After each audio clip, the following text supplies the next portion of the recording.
حضور پاک صلی اللہ علیہ وسلم نے نوجوانوں سے کہا تم میں سے جس کی طاقت ہے وہ نکاح کریں۔ حضور سے پوچھا گیا کس سے نکاح کریں، کیسی عورت ہونی چاہیے؟ نکاح سے پہلے کے معاملات، عورت کو تلاش کرنا یہ اہم مسئلہ ہے، ضرور اس چیز میں اپنا وقت لگائیں۔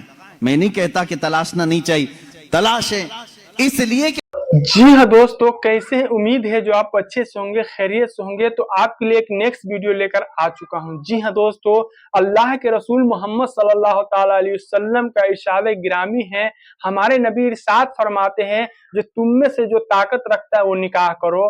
جی ہاں دوستو، لیکن انسان جب نکاح کے لیے یہ سوچتا ہے تو ظاہر سی بات ہے جو وہ دیکھتا بھی ہے، جو ہمارے حساب سے لڑکی کو ڈھونڈتا بھی ہے، جو کون سی لڑکی کیسی ہے۔ جی ہاں دوستو، لیکن اللہ کے رسول محمد صلی اللہ تعالی علیہ وسلم کا ارشاد گرامی ہے جو وہ شخص صرف اس لڑکی کے اندر یہ چار چیز ہی دیکھتا ہے اور ڈھونڈتا ہے۔ جی ہاں دوستو، یا کوئی یہ دیکھتا ہے کہ یہ لڑکی کا ماں باپ کتنا مالدار ہے۔ جی ہاں دوستو، یا کوئی لڑکا یہ دیکھتا ہے جس لڑکی کو میں دیکھنے کے لیے جا رہا ہوں اس لڑکی کا خاندان کتنا اعلیٰ ہے، یعنی ہمارے خاندان سے کتنا اونچا ہے۔ جی ہاں دوستو، یا کوئی یہ دیکھتا ہے، یہ سب سے اچھی سوچ ہے، جو لوگ یہ دیکھتا ہے جو اس لڑکی کا اخلاق کیسا ہے، اس لڑکی کا کردار کیسا ہے، جب یہ لڑکی ہمارے گھر میں آئے گی تو یہ کس طریقے سے رہے گی، یا ہمارے ماں باپ کا عزت کرے گی کہ نہیں کرے گی۔ جی ہاں دوستو،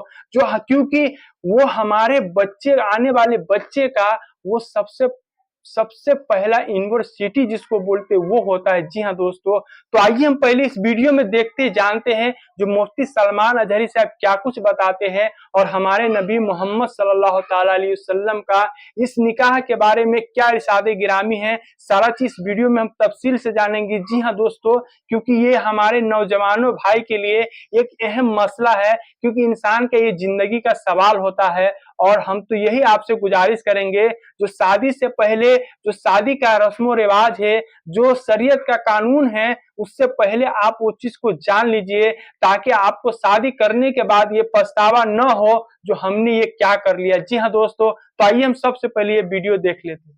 حضور پاک صلی اللہ علیہ وسلم نے نوجوانوں سے کہا تم میں سے جس کی طاقت ہے وہ نکاح کریں۔ حضور سے پوچھا گیا کس سے نکاح کریں، کیسی عورت ہونی چاہیے؟ نکاح سے پہلے کے معاملات، عورت کو تلاش کرنا یہ اہم مسئلہ ہے، ضرور اس چیز میں اپنا وقت لگائیں۔ میں نہیں کہتا کہ تلاشنا نہیں چاہیے، تلاشیں، اس لیے کہ وہ تمہاری نسل اس سے چلنے والی ہے، تمہارا خاندان اس سے آباد ہونے والا ہے۔ تو خالی تم گورا چٹا رنگ دیکھنے کے پیچھے نہ پڑو، بلکہ پورے ایک گھر کو چلانے والی، بلکہ تمہارے بچوں کی پہلی یونیورسٹی ہے، پہلی درسگاہ ہے، تم اس درسگاہ کو لانے جا رہے ہو تو کیا کیا اس کے اندر کوالٹی ہونی چاہیے وہ دیکھو۔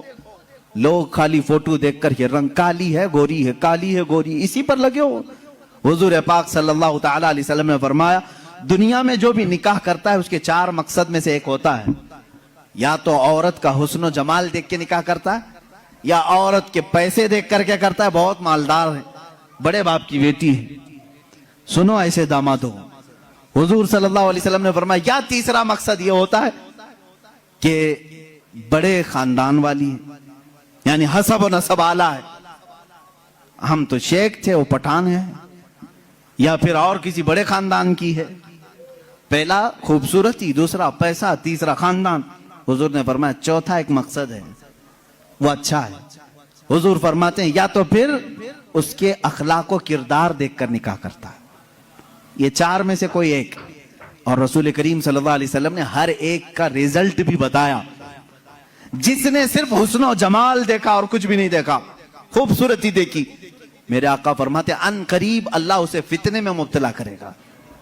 فتنے میں مبتلا کیا، وہ خود اپنی بیوی پر شک کرنے لگ جائے گا چند دنوں کے بعد، خوبصورت ہے، پتہ نہیں کون دیکھ رہا ہے میری بیوی کو، ادھر سے چھپاؤ ادھر سے چھپاؤ، اور اگر وہ کہیں نکل گئی تو شک کرنے لگ جائے گا، کس سے بات کر کے آئی، کس سے تیرا تعلق ہے، پوری زندگی جہنم بنا کے رکھے گا، فتنوں میں مبتلا ہو جائے گا۔